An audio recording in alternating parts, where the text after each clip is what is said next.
let's get it started with our first topic, local history. Unfortunately ugly. We're going to take a little somber tone here because some of the words I'm going to be reading to you are a little difficult to hear. And what I want to cover in this first section are restrictive, let me walk that back, restrictive covenants on properties. Early in the 1900s, companies, people were using restrictions to record on properties here in California to keep people from having farms in their neighborhoods or animals, and in some cases, restricting certain types of people that could own or rent the land. It's not talked about enough. Much of this is buried and recorded at the county recorder, and even most real estate agents and people who own their homes, purchase homes, when you look at title reports, they don't do the digging on their title insurance reports like they should. I, of course, am a real estate nerd, and I read these links, and title companies very much highlight that anything with restrictive language that violates any sort of protected classes, from employment to race to religion, etc., are deemed illegal. But oftentimes people don't click the links to read what is on those title reports.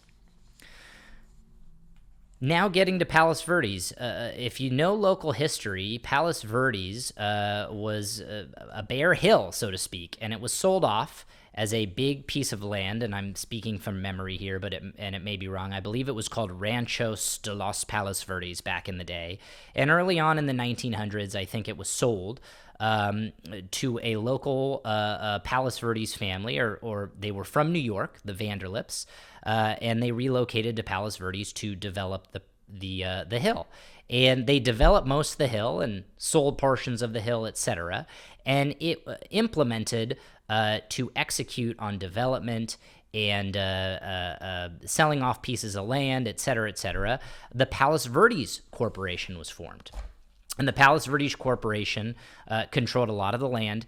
I am not an expert Palos Verdes historian, but the Palos Verdes Corporation had a very, very large hand in shaping the hill to this day as we know it.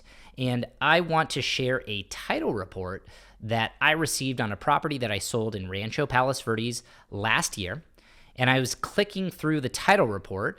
I found some racist, restrictive covenants. And I'm going to read these to you because it's important to hear this language, and it's also important to understand what was going on back in the day and how our communities were formed. So there's some typical legal jargon naming the Palos Verdes Corporation, extensive 1 or 2 pages on naming large swaths of land, book 72, page 95 and 96 of the Easterly, etc., and naming all sorts of different tracts of land that this recording will adhere to. And so I'm flipping through all these if you're watching on our YouTube channel. But we're going to get to Article 2, Restrictions, Section number 1, which I have highlighted. No lot, parcel, or portion of real property embraced within the property covered by this declaration shall be used or occupied or permitted to be used or occupied in whole or in part by any person not of white or Caucasian race.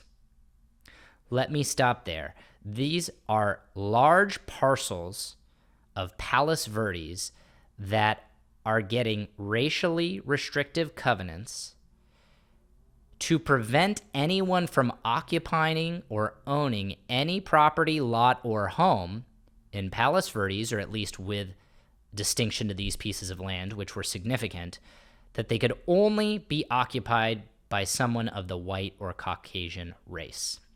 It goes on to say, quote, except those of domestic servants, chauffeurs, hostlers, laborers, farmhands, and gardeners of other than white or Caucasian race may live upon or occupy the premises where their employer resides.